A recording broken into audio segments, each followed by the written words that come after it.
Olá pessoal, aqui quem fala é o engenheiro agrônomo André Futman, do canal Plantas Sem Mistério e do blog Orquídeas Sem Mistério. E agora aqui vocês estão vendo essa parede de suculentas e cactos e flor de maio também, floridas, algumas flores já passando, outras em botão e algumas mais plenas, como essa daqui. Pois bem, pessoal, eu estou falando de flor de maio porque realmente o assunto vai ser flor de maio. Isso mesmo, galera. Vamos aprender um pouquinho sobre essa planta que muita gente gosta, mas muita gente tem dificuldade. Provavelmente tem muito mais gente mais experiente, com dicas bem bacanas também nos canais, mas também agora aqui vou dar minha contribuição sobre o cultivo dessa plantinha bem interessante, ok, gente? Vamos começar então?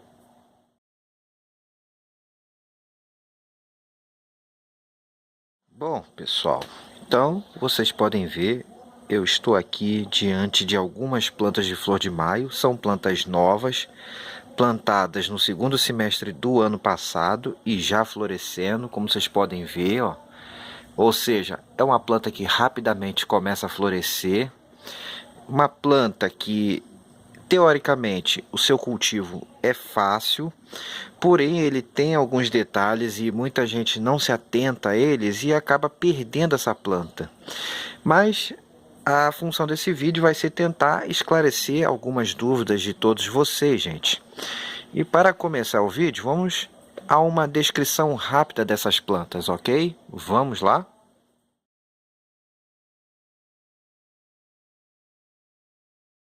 Pronto, pessoal, vamos falar um pouco sobre as características botânicas e agronômicas da flor de maio.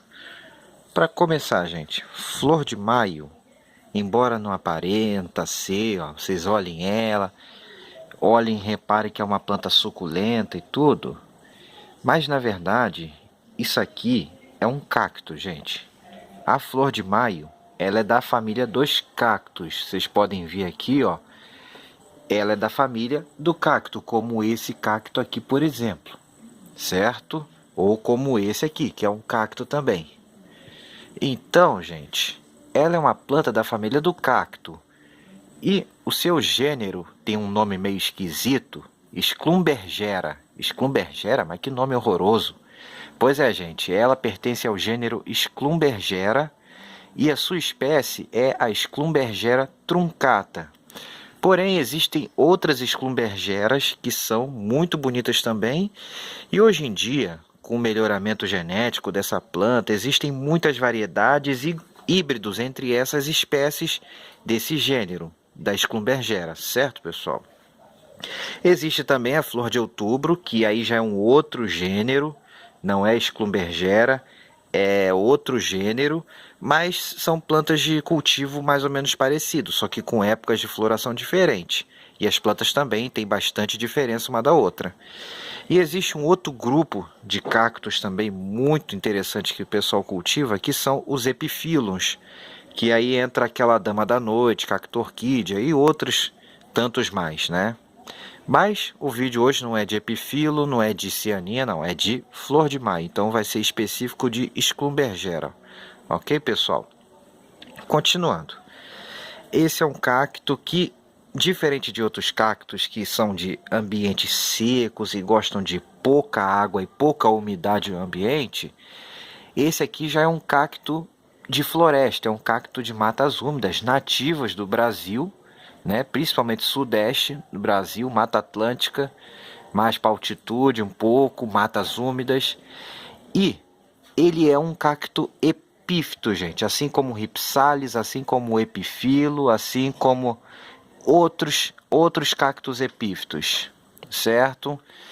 Ou seja, ele se apoia em árvores, ele vegeta sobre as árvores, apenas a utilizando como suporte, sem prejudicar em nada o vegetal. Então já começa por aí, gente. Ela é uma planta epífita, ela não é uma planta de solo. Por que isso é tão importante, André? Você está falando desses detalhes que parecem tão bestas?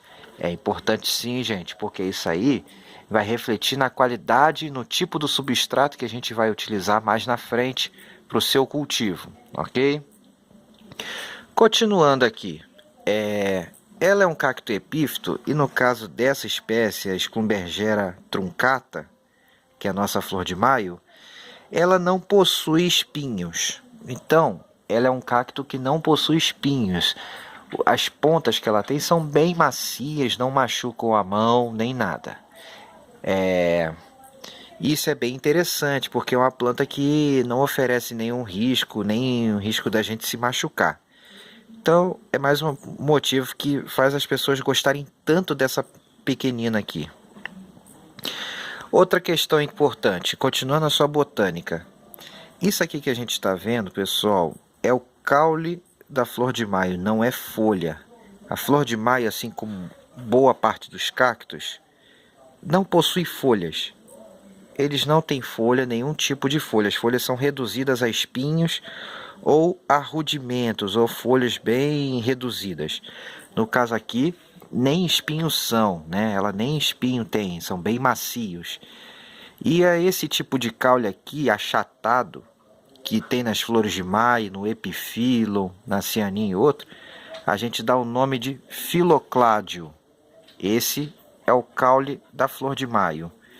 Seu sistema radicular é muito frágil, gente. Em relação à raiz, a flor de maio ela não tem um sistema muito avantajado. E ele é bem fino e sensível. Ele aprecia a umidade, porém ela não gosta de encharcamento e substrato compactado. Mas vamos falar disso mais na frente daqui a pouco, ok, pessoal? Então, vamos continuar? Agora, continuando aqui o assunto, vamos falar de suas flores, que é o que o pessoal mais gosta, né, gente? Em relação às suas flores, segue o mesmo padrão para cacto, as flores, o que define, né? Vocês veem aqui, ó, todas as estruturas branquinhas aqui que vocês estão vendo, ó, são a parte masculina, são as anteras, estames, onde tem um grão de pólen. E essa estrutura maior, rosadinha aqui, ó, que está sempre acima de todas, é o estigma, é a parte feminina. E atrás da flor, né, aqui embaixo, onde eu estou segurando, é o ovário, como todo bom cacto é. Sempre o ovário atrás da flor.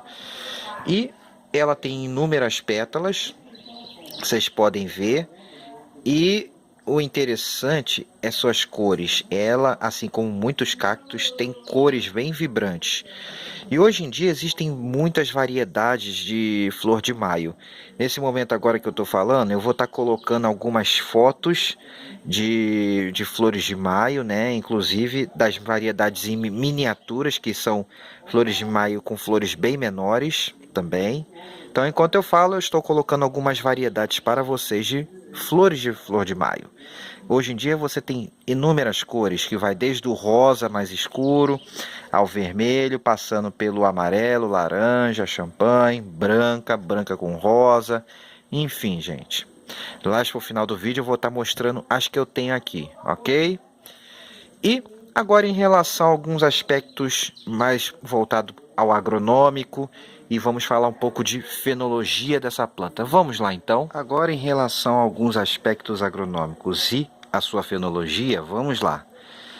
A flor de maio, como eu disse, é uma planta que aprecia climas mais úmidos, ou seja, é uma planta de clima úmido, é um cacto de floresta, diferente de outros cactos. É um cacto de ambientes úmidos, assim como a pitaia e os epifilons.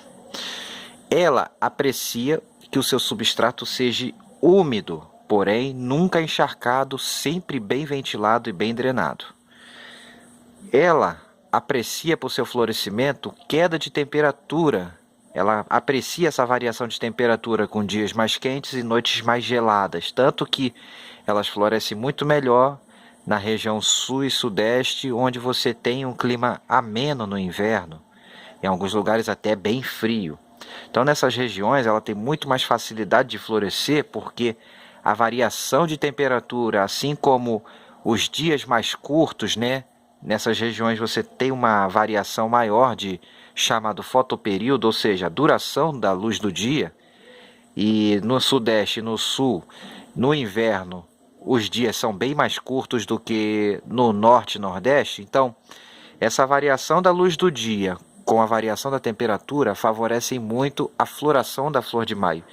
Tanto que em regiões mais quentes, você até tem floração, mas é um pouco mais dificultada para você conseguir uma boa floração da flor de maio, certo?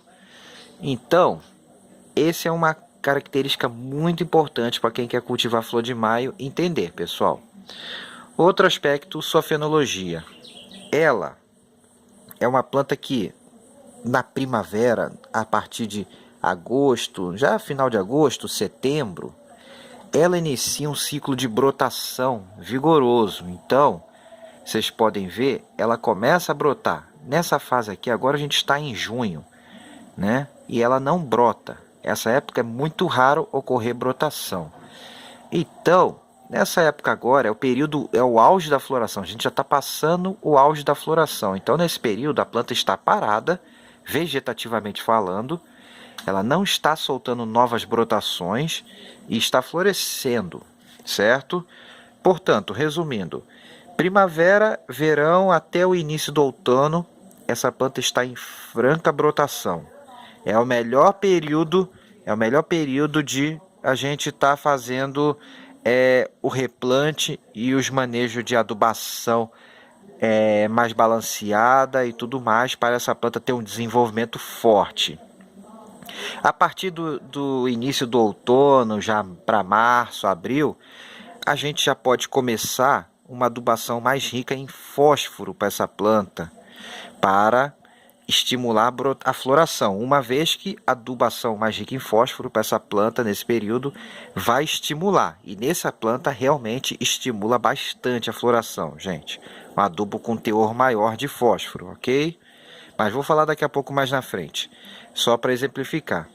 Então, após a entrada do outono, ela para suas brotações e inicia o ciclo de floração, que geralmente acontece em maio, o seu pico é em maio, mas uma planta bem cultivada pode estar florescendo continuamente até agosto, geralmente. Então, até agosto, muitas vezes, é possível a gente ter a flor de maio florescendo. Embora o nome dela seja flor de maio, ela muitas vezes floresce até agosto. E eu estou em junho e ainda tem flor e ainda tem botões, como vocês podem ver aqui, ó.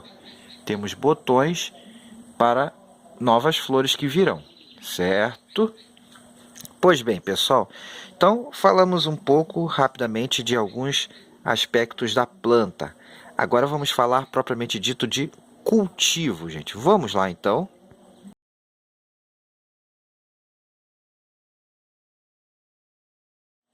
Em relação ao cultivo, gente, o que eu posso dizer? Essa é uma planta que aprecia ambientes sombreados. Ela não pode ficar no sol pleno. No inverno, em locais de altitude, ela até tolera mais o sol. E quando isso acontece, nesses locais mais frios de altitude, ou no sul, ela tende a ficar com as suas folhas bem avermelhadas. As variedades escuras ficam com as folhas bem avermelhadas, ou melhor, folhas não, o seu caule, que nesse caso aqui, ele assume o papel da folha de fotossíntese, né? O filocládio, ele assume o papel da folha, uma vez que ela não tem folha, ok? Então, quando ela está exposta ao sol e ambientes mais frios, ela fica bem avermelhada. Porém, ela não tolera insolação intensa e pode realmente acontecer queimaduras se ela ficar no sol. Portanto, ela é ideal para esse tipo de ambiente como eu estou aqui, mais ou menos, que é o quê? Um ambiente de varanda, um ambiente abaixo de uma tela de sombreamento, em que ela vai estar sempre sombreada, mas sempre com bastante luz. Ela aprecia uma boa luminosidade para um bom desenvolvimento e um bom florescimento, pessoal, ok? Em relação ao clima, eu já falei, é uma planta de clima úmido, aprecia a umidade, mas não aprecia substratos encharcados. E em relação à temperatura, como eu falei, ela aprecia a variação de temperatura e no sudeste e no sul ela tem mais facilidade de florescer por causa da variação da temperatura e também por causa do encurtamento do dia. Isso é uma coisa bem interessante também. Continuando, gente. Em relação agora a substratos, aí é que mora o grande problema e é o gargalo do cultivo da flor de maio. Substrato, gente. Vamos voltar àquele outro vaso aqui. Bom, vocês podem ver o seguinte aqui, ó. Esse substrato aqui não é terra. Isso aqui é um substrato comercial pronto que eu uso, que é o Top Garden Floreira, mas poderia ser outra marca do tipo Floreira. Eu já venho usando esse substrato aqui há muito tempo nas flores de cera, na flor de maio, até nas rosas do deserto, com mistura com terra ou sem mistura. Nesse caso aqui, acredito eu que está sem mistura, não lembro mais. Já tem um tempinho que eu replantei, certo? Aqui também vocês veem. E por que eu estou falando desse substrato? Porque vocês veem a qualidade dessas plantas, ó, bem desenvolvida, plantas novas, com pouco tempo, já florescendo. Então, vocês percebem o seguinte, a flor de maio, como eu falei, ela possui uma raiz muito fraquinha, né? Muito sensível ao encharcamento. Qualquer coisa, ela apodrece. Então, o seu substrato, aí é que está o grande segredo do cultivo, ele tem que ser bem poroso, muito poroso, tem que ser rico em matéria orgânica, tem que ter uma boa fertilidade, sim, rica em matéria orgânica, não pode ser exageradamente ácido, né? Tem que ter um pH entre 6 por aí, 5,5, 6,5 em média. E ele tem que permitir uma boa drenagem e um bom aeramento das raízes, ou seja, tem que permitir boa circulação de ar.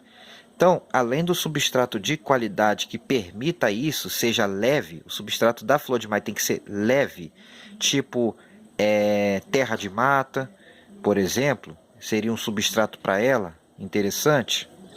O vaso também tem que estar muito bem drenado e com bastante furos. Como vocês podem ver aqui, ó, são vasos bem furados, todos eles, ó, são vasos bem furados, tem furos laterais para ventilação, bastante furo no fundo. E é interessante fazer aquela montagem igual colocado em vídeos específicos sobre drenagem. Uma camada de pedra no fundo de 1 a 2 dedinhos. Depois a gente pode colocar manta de bidim para impedir que o substrato entupa os buracos do vaso e estrague a drenagem. E por fim, colocar o substrato e a planta. Então, essa montagem de vaso funciona muito bem para flor de maio. E não vou dizer que a gente não vai ter problema com apodrecimento, mas sim vai reduzir pelo menos uns 95% a chance de a gente ter esse problema. Agora eu vou falar um pouco mais de terra adubada. Muita gente usa terra pura e simplesmente para flor de maio. A gente tem que lembrar o seguinte, pessoal. Flor de maio é uma planta epífita, ou seja, ela vive em árvores, ela usa as árvores como suporte.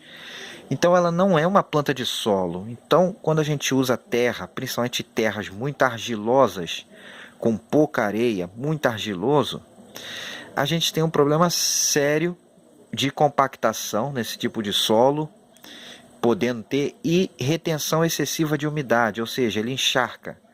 E aí é fatal, né? A raiz não consegue desenvolver, ela morre, o ambiente fica favorável para fungos que causam apodrecimento e aí a planta mela, apodrece. Isso é importantíssimo. Então, você pode até usar solo, terra adubada para cultivar sua flor de maio, mas além dela, é interessante fazer misturas que tornem esse substrato mais drenado, mais aerado e com mais matéria orgânica.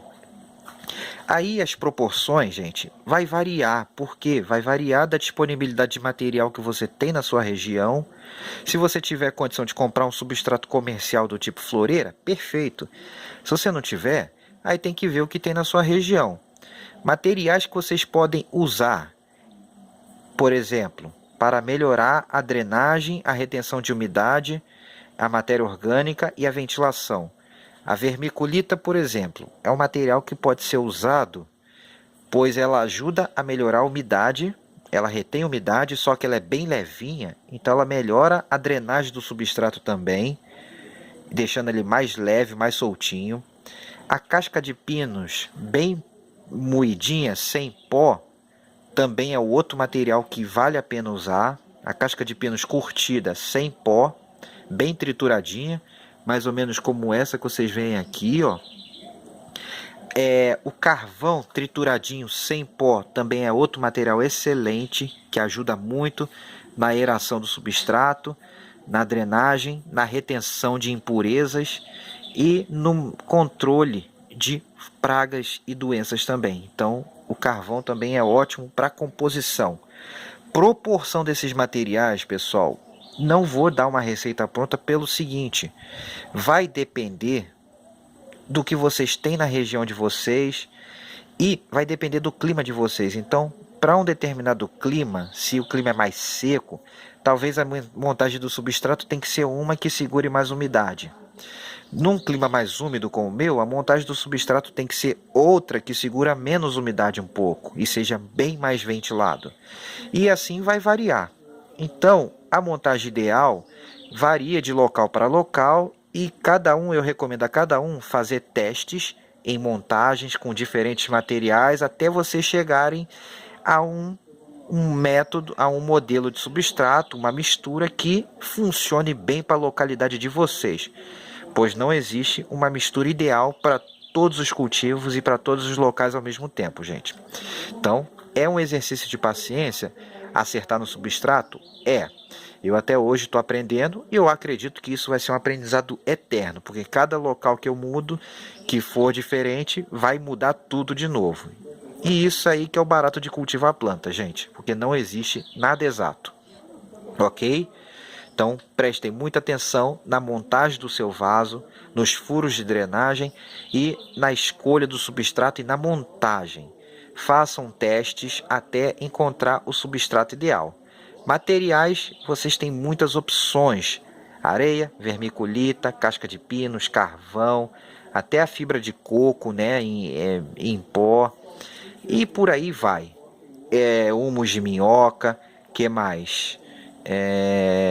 Turfa também é outro material que se usa na composição e muitas outras coisas, ok?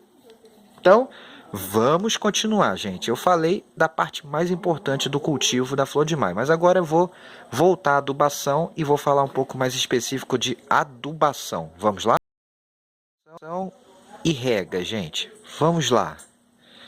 Em relação à adubação e rega, primeiramente a rega, assim como outras plantas de clima úmido, mas que não gostam de encharcamento, a gente deve molhar o substrato apenas quando ele secar, assim como faz em orquídea. A gente pode inclusive colocar o dedão lá dentro para ver se ele está úmido ou não, certo? Se ele estiver úmido, a gente não precisa molhar. Porém, se ele já estiver seco, aí a gente molha ela. E aí pode molhar com vontade, ok? Desde que o substrato seja bem drenado. Isso é importantíssimo, gente. Então, esse é o primeiro ponto. Secou, molhou. Secou, molhou. Segundo ponto em relação à adubação. Como eu falei, no período de crescimento da flor de maio, que é o período da primavera e verão, que ela está em franca expansão, franco crescimento, a gente pode usar desde adubos com teor maior de fósforo até adubos de fórmulas balanceadas, tipo 10-10-10, 20-20-20. Mas é interessante que a gente use esses adubos, de preferência os solúveis, aqueles que sejam para a gente diluir em água e aplicar via rega ou pulverização, porque o risco da gente ter problema com excesso de adubo com esse tipo de produto é muito menor do que se usasse um granulado, por exemplo. Ou também a gente pode usar os famosos cotes, que são os adubos de liberação lenta, osmocote, basacote, procurando fórmulas balanceadas ou que tenham um pouco mais de fósforo e de potássio. Então, a gente pode estar fazendo uso dessas adubações, seguindo, claro, a recomendação para cada tipo de produto que você usar. Se for os solúveis, você pode estar fazendo, por exemplo, a cada 15 dias. Se for o osmocote, você pode estar fazendo ele de acordo com o tempo descrito na embalagem. Importantíssimo isso. Adubação orgânica. Eu recomendo muito também a adubação orgânica para manter as qualidades do substrato, para manter a planta mais sadia. Além de ser um complemento à adubação mineral, ele ajuda a fornecer micro-organismos benéficos para a planta, para o substrato, dificultando assim problemas com doença e compactação do substrato. Então, a adubação orgânica ela vai ser muito importante na sanidade da planta como um todo e do próprio substrato. Por exemplo, aqui eu uso muito bocache. Eu tenho usado até mais o bocache do que os adubos líquidos, mas eu uso tanto o líquido quanto o bocache. Eles funcionam muito bem, mas pode ser outro adubo orgânico também. Continuando, gente. Aí, entrando no outono, a gente já pode mudar a fórmula, se a gente estiver usando uma balanceada, para uma fórmula com maior teor de fósforo, mantendo a adubação orgânica também. Certinho? E quando florescer, a gente pode ou suspender a adubação ou manter uma adubação bem de levinha, porque nessa época de floração a planta não tem crescimento vegetativo, ela só gasta energia para manter sua floração. Então é uma época que a planta não vai exigir tanta adubação assim, então a gente pode espaçar mais os adubos. Mas voltando à primavera, a gente tem que intensificar a adubação de novo. Em relação aos orgânicos, a gente pode aplicar a cada 2 meses a 3 meses, por exemplo, né? Porque são adubos de liberação lenta. Então, essa é a dica em relação à adubação, gente. Qualquer coisa, se eu estiver falando alguma abobrinha, vocês podem me corrigir, mas é uma dica, é o que eu aplico aqui e que funciona muito bem. Floração de maio aqui não é problema. Agora, em relação a pragas e doenças, vamos lá? E doenças, pessoal, vamos falar de pragas e doenças da flor de maio. A flor de maio, assim como muitos cactos e outras plantas, uma das principais pragas que podem acometer essa plantinha é a cochonilha. Sem sombra de dúvidas, a cochonilha é uma das mais danosas e que causa grandes prejuízos e deprecia muito o vegetal e pode levar a planta à morte. E além disso, ela também favorece a entrada de doenças que podem apodrecer a planta, assim como acontece em orquídeas. Então, a cochonilha, ela tem que ser tomado muito cuidado com essa cochonilha, evitar adubos com excesso de nitrogênio, pois eles podem favorecer essas pragas. Então é importantíssimo uma boa adubação, desde que sem exageros, e um substrato de boa qualidade. E muito cuidado com o ambiente e com as regas também. Uma vez que a gente toma esses cuidados, dificilmente a gente vai ter ataque dessas pragas. Mas se a gente tiver ataque dessas pragas, a gente pode estar lançando mão de medidas alternativas, por exemplo, como o uso da cauda sufocáusica, o uso de inseticidas como o óleo de ninho, óleo mineral, para estar fazendo o manejo e a prevenção das cochonilhas, dos pulgões que também podem atacar e outros insetos. E por falar em outros insetos, uma outra praga que também ataca muito é algumas lagartas, principalmente as que brocam. Essas lagartas podem estar escondidas no substrato e aparecer só à noite e elas podem comer por dentro e ocasionar o que a gente vê muito, que é a queda da planta. Ela começa a perder pedaços. Muitas vezes isso pode ser causado por fungos ou por lesmas, mas também por pequenas lagartinhas que comem, enfraquece a planta e aí ela começa a cair pedaços. Então, para essas pragas, a gente pode estar usando o óleo de nim como preventivo, o óleo mineral junto com detergente neutro, por exemplo, ou sabão de coco. E existem várias medidas, né? Não vou começar a falar aqui, senão o vídeo vai se estender além do que realmente ele já vai ficar longo, certo? Então, existem várias. Lesmas e caracóis também são pragas importantes. E elas também raspam e enfraquecem a raiz da planta e a base dela, fazendo apodrecer e cair. Então a gente também tem que manter um controle, seja com iscas lesmicidas ou com catação manual, utilizando armadilhas como isca de chuchu, por exemplo, ou de batata. Também pode ser usado. Então é ficar atento. Em relação às doenças, as principais estão relacionadas ao excesso de umidade e a um substrato de baixíssima qualidade, muito compactado. E aí o que geralmente acontece são as podridões, principalmente podridão mole, causado por fungos ou bactérias também, que geralmente o que ele faz? Ele apodrece as raízes da planta e apodrece a sua base. E aí a planta começa, ela definha, murcha e cai. Muitas vezes ela também perde pedaços. Felizmente, gente, além da prevenção, que é um bom cultivo, quando acontece isso com a planta, ela perde a sua base, muitas vezes a gente consegue salvar ela, porque ela se propaga muito facilmente pela estaquia. E a gente pode estar prevenindo também essas doenças, além de um bom cultivo, um bom manejo, um bom substrato, uma boa adubação, um bom ambiente, por exemplo, aplicação periódica da cauda bordaleza ou da sulfocálcica também. Também pode ser usado como prevenção para doenças causadas por fungos ou bactérias.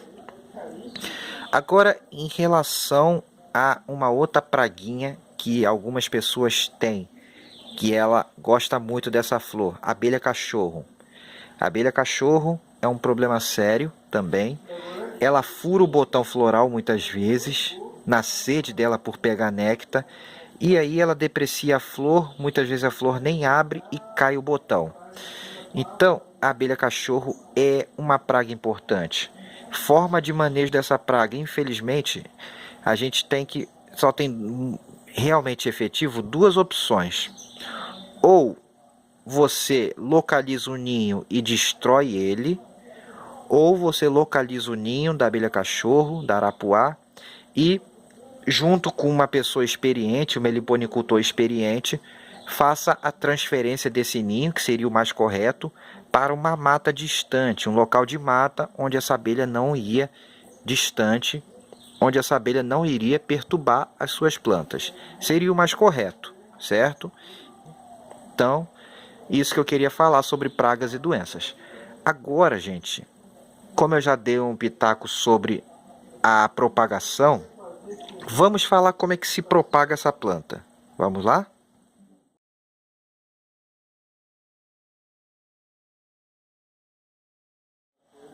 Propagação da flor de maio, gente. Como é que a gente pode propagar a flor de maio? Uma das maneiras é através de semente, maneira mais básica, né? A gente pode semear a flor de maio, não é difícil, a semeadura de flor de maio é bastante simples, ela segue o mesmo padrão para demais cactos, né? Uma semeadura relativamente fácil, porém o tempo de formação da muda é muito maior e você vai sofrer variações. Então a semeadura é muito interessante, por exemplo, se você quer fazer melhoramento da planta, cruzamentos, etc., e obter novas variedades. E isso se faz interessante a semeadura. Mas a forma mais utilizada de fazer muda da flor de maio é através de divisão da planta pela estaquia. Cada filocládiozinho desse, se a gente plantar ele individual, né, você vê cada gominho, né, que a gente fala aqui, cada gomo desse, se você planta ele individual ou com 2 gomos, pedaço com 2 ou 3 gomos, ele enraiza muito facilmente. Então é a principal maneira da gente reproduzir a nossa flor de maio rapidamente. E com uma coisa interessante, é uma muda que em menos de um ano ela já está florescendo, ela floresce muito rápida. Se a gente plantar ela, por exemplo, agora em setembro, já no ano que vem ela floresce tranquilamente. E o mais interessante é que a muda vai sair igual a planta mãe. Então, é um clone, a muda sai idêntica. E basta a gente pegar aqui, cortar, destacar e enfiar no substrato. Mais ou menos até a metade do gomo aqui, a gente enfia até quase a metade dele e pronto. Cuida, ele enraiza muito rápido, muito fácil e logo começa a brotação, gente. Não tem muito mistério quanto a fazer muda de flor de maio. E o último método é através da enxertia, que eu vou falar já já, gente. Certo? São as flores de maio enxertadas. Então, continuando aqui, a gente tem pelo menos umas duas maneiras de a gente cultivar a flor de maio. A convencional, que é a que vocês estão vendo aqui, ó, em vasos, em vaso aqui, ó, em vasos, convencional com substrato, e a enxertada. E agora eu vou falar sobre a enxertada. Eu mostrei a convencional, agora eu vou mostrar a enxertada. Vamos lá então, gente? Estou de volta.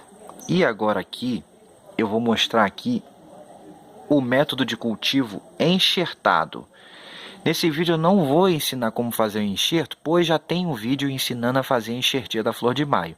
Eu vou deixar linkado aqui no vídeo como fazer essa enxertia.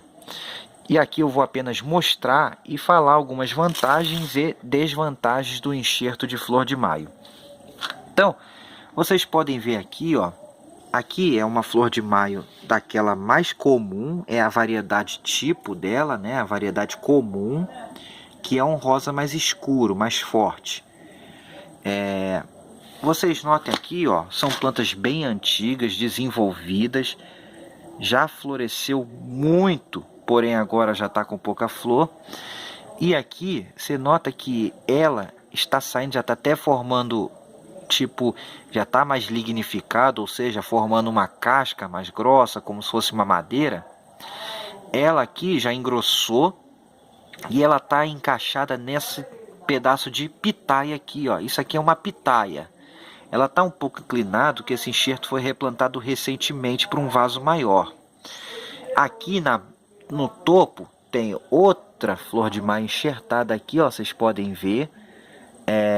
Já bem antiga, ó, né? Já formou um tronquinho também e bem desenvolvida. Aqui nós temos outra flor de maio enxertada na pitaia no topo, ó, bem desenvolvida, enxerto do ano passado, da variedade champanhe, como vocês podem ver. E o que eu queria falar? Vantagens e desvantagens de se cultivar dessa maneira. Vantagens: maior tolerância ao encharcamento, ou seja, maior tolerância à umidade mais alta no solo. As pitaias, elas possuem um sistema radicular muito mais robusto, muito mais vigoroso e toleram melhor erros com rega, ou seja, elas são muito melhores para solo. A gente, mesmo com solo um pouco mais argiloso, as pitaias se desenvolvem bem, desde que tenha boa matéria orgânica.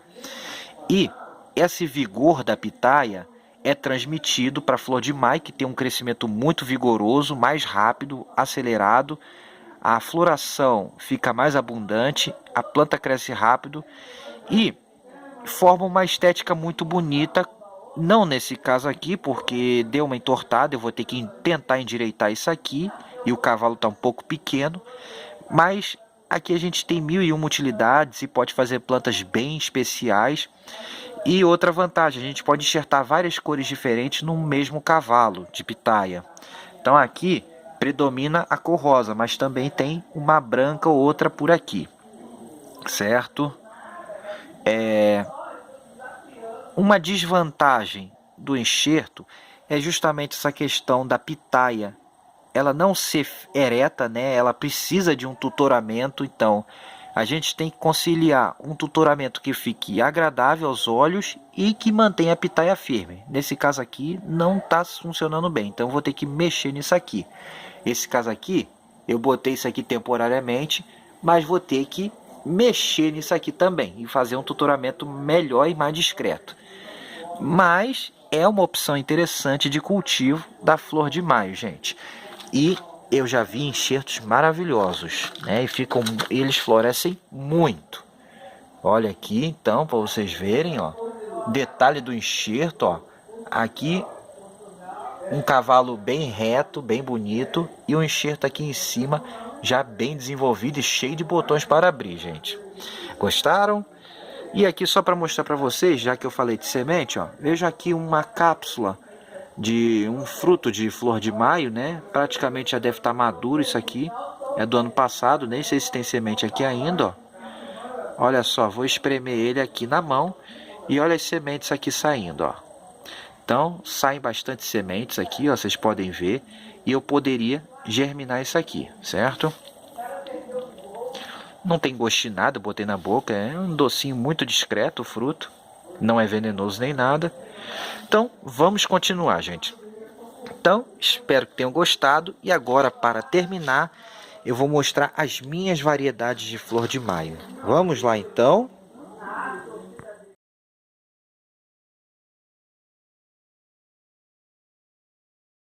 Então, mostrando aqui de novo no cultivo tradicional. Essa é uma variedade vermelha, que vocês estão vendo aqui, ó. Está florescendo bastante. A variedade vermelha. E agora eu vou mostrar outra variedade, ok? Já volto. Essa é uma variedade rosa grande. Ela tem as flores grandes, ela não é aquela comum. E essa aqui não está mostrando tanto, mas se vocês forem ver essa aqui, ó, ela tem a base da flor mais clara, de baixo mais clara e em cima mais escuro. Então essa é uma outra variedade muito interessante, como vocês podem ver aqui, ó. As flores já não estão mais vistosas porque já estão passando, mas é uma outra variedade bonita também dela, gente. E aqui, ó, continuando aqui, nós temos a branca. Nós temos uma variedade branca, ó. Veja aqui, uma branca. Essa variedade é muito bonita. Aqui eu tenho uma variedade comum, né? Aquela rosinha escura, que vocês podem ver. Ela geralmente tem esse avermelhamento, é bem comum nessa flor de maio. Essa aqui, ela é um outro rosa, mas tendendo para o salmão, só que agora ela não está florida. Então eu vou colocar a foto dela aqui, porque não tem nenhuma dessa florida agora, já passou a floração. Ela é muito bonita, essa salmãozinha, meio salmão, rosa diferente, muito bonita também. E aqui trouxe para cá, ela estava lá no outro local, tá abrindo agora. Essa aqui também é muito bonita, flor grande, ó. Flor grande, planta pequena, é a champanhe, né? Que é um meio amarelado com rosa. Ela é muito bonita também, gente, essa planta aqui, ok? E vou finalizar lá nos enxertos, que são as variedades que eu tenho. Já volto. E no enxerto, ó, é a variedade comum, né? A tipo que a gente fala, que é a variedade que realmente foi descrita e é a variedade principal. É um rosa escuro aqui, né? A variedade mais comum que tem da flor de maio. E aqui novamente, ó, vamos dar a voltinha aqui. Nós temos um enxerto da branca também, replantado há pouco tempo, então ele ainda está se estabelecendo aqui, ó. A vantagem, outra vantagem de enxertar isso, a gente pode usar vasos bem maiores, ela desenvolve muito. Então, olha aqui, ó. Aqui a branca também, ó, totalmente branca também. Essa aqui é praticamente só da branca. E aqui é outra champanhe também, ó. Esse enxerto aqui é outra champanhe. Outra champanhezinha também, muito bonita. Também vai florescer logo, vai ficar bem interessante ela. E aqui, só de curiosidade, eu trouxe para cá, novamente. Esse aqui fiz para testar e já vi que dá certo, então vou fazer enxertos bem melhores depois. É o Epiphyllum que eu falei, o oxpetálico, ou seja, a dama da noite ou cacto orquídea. Essa planta foi enxertada para a parte mais ou menos setembro, outubro. Um pedacinho bem pequenininho e olha como já está. Acredito que ano que vem já vai florescer. Então, também é uma outra planta interessante da gente trabalhar enxertada. Só que com cavalos bem maiores do que esse aqui. Então, eu vou fazer mais testes aqui. E a última dica, gente, do vídeo é, em relação à flor de maio, quando forem plantar, plantem em vasos proporcionais ao tamanho. Como vocês viram ali, eu sempre planto os pedaços em vaso pequeno e conforme vai crescendo a planta, você vai aumentando gradativamente o tamanho do vaso. Não peguem sua flor de maio, principalmente no cultivo tradicional, e já plantem de cara num vaso grandão, porque isso pode dar problema. Isso pode dar problema de excesso de umidade. Portanto, gente, cultivem, vão aumentando o tamanho do vaso conforme a planta vai desenvolvendo. E se você usa um bom substrato, basicamente o replante você vai tirar ela com um torrãozinho e vai botar num vaso maiorzinho e completar, ok? E era isso que eu tinha para falar de flor de maio, gente.